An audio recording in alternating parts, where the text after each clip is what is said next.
आज आता आम्ही लग्नाला गेलो होतो. तर रात्री हळदीला काही जाता आलं नाही म्हणून म्हटलं चला, कारण यांच्या मित्राचं लग्न होतं, म्हटलं चला जाऊया. तर तयार झाले मस्त असं कार्यालयामध्ये, आणि जवळ होतं त्याच्यामुळे लवकरच पोचलो. त्याच्यानंतर डेकोरेशन पाहून राहवलं नाही, म्हटलं चला तुमच्यासोबत पण शेअर करते. छान वाटत होतं, मस्त असं रुखवत वगैरे छान सजवलेला होता, ते मांडलेलं पाहून पण छान वाटत होतं. त्याच्यानंतर मग नवरा नवरीला मधून बोलवलेलं होतं, त्यामुळे का नाही ते स्टेजकडे जातानाच पण व्हिडिओ म्हटलं चला तुमच्यासोबत शेअर करते. तर छान दिसत होते, त्यामुळे खरंच खूप छान वाटत होतं. आता बायकांना लग्न म्हटलं की नटण्याचा एक तो दिवस असतो, आणि छान असं तयार होऊनच मग सगळेजण येतात, ते पाहून खरंच खूप छान वाटतंय. त्याच्यानंतर काही तिथं मैत्रिणी पण भेटल्या होत्या. नंतर मंगळाष्टका झाल्यानंतर हार घालण्याचा कार्यक्रम होता, आणि ते पाहून पण खूप छान वाटलं.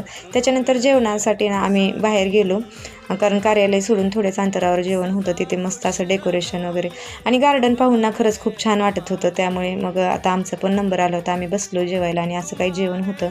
तर पुन्हा भेटूया आपण, बाय.